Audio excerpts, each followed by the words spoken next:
मंदिरों में जाते हैं तो हम देखते हैं वहाँ पे चाहे दुर्गा हो, चाहे सीता माँ हो, राधे माँ हो या काली, वो सब बिना घूंघट के ही है।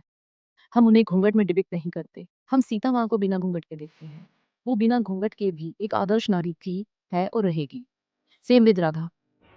राधा एक प्रेम का प्रतीक है और रहेगी, हाईएस्ट लेवल ऑफ लव।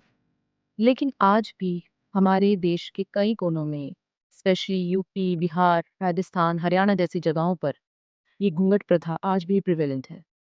और अजीब बात ये है कि इस प्रथा को आदमी ही नहीं, औरतें भी प्रमोट कर रही हैं।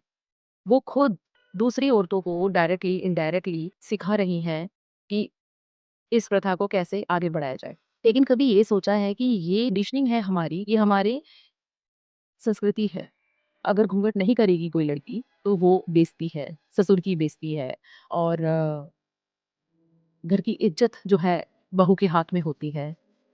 वो घूंघट करे तो ही इज्जत है, मान सम्मान की बात होती है। बड़े बुजुर्गों का मान सम्मान घूंघट से ही जुड़ा होता है सारा।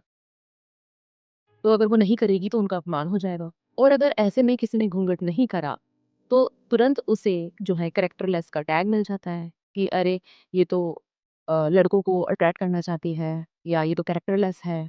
पर सच ये है कि आप इंडियन हिस्ट्री उठा के देखो, घूंघट का ट्रेडिशन से कुछ लेना देना नहीं है। ये घूंघट प्रथा तब आई जब मुस्लिम्स आए। जब मुस्लिम आए तो वो क्या करते थे, वो औरतों को, लड़कियों को, जो सुंदर लड़कियां होती थी उन्हें उठा के ले जाते थे। तो तब ये प्रथा सर्वाइवल टैक्टिक थी, उस टाइम पे ज़रूरत भी थी, ठीक है? क्योंकि उस टाइम पे फिर लड़कियों को घूँघट कराया जाता था, उनसे बचने के लिए। तो अपनी घर की लड़कियों को, बेटियों को बचाने के लिए लोगों ने घूँघट प्रथा का सहारा लिया। तब से लेके अब तक हम इस घूँघट प्रथा को ढोए जा रहे हैं। घूँघट एक कल्चरल प्राइड नहीं है, ये एक गुलामी का सिंबल है। तो अपनी मर्ज़ी से सर ढकना, वो एक अलग बात है। उस पे लड़कियों पे कोई कंपल्शन नहीं है, ये अपनी पर्सनल चॉइस है उसकी। लेकिन समाज जो थोपता है ना ये चीज़ कि हाँ, ऐसे ही होना चाहिए, वो चीज़ गलत है। आज भी अगर आपने देखा होगा, मतलब मैंने देखा है कि कई लड़कियों को, कई बहुओं को मैंने देखा है कि ससुर के कमरे में जाने से पहले वो ज़मीन पर अपने जो है घूँघट से सलाम करती हैं ससुर को। ऐसे ही घूँघट में झुक जाती हैं और जैसे किसी बादशाह के सामने जो है सलामी दे रही हो। ये शहरों में नहीं होता, शहरों में अलग तरीके से चीज़ें होती हैं, लेकिन कई जगह मैंने देखा है। ये सब इतना नॉर्मलाइज़ हो गया है कि लोग इसे ट्रेडिशन ही कहने लगे हैं। अरे भई, अगर इतना ही ट्रेडिशन पसंद है तो आदमियों से भी करा लो। लड़कों को भी बोलो घूंघट में रहा करें। सारा संस्कार अगर तुम्हारा घूंघट से ही जुड़ा है तो थोड़ा लड़कों को भी सिखा दो। आज के ज़माने में ना वो डर है किसी की उठा के ले जाने का, ना ही वो रीज़न है। आज के टाइम पे लॉ है, पुलिस है, डेमोक्रेसी है, लोकतंत्र देश है। तो फिर ये रिवाज कैसा?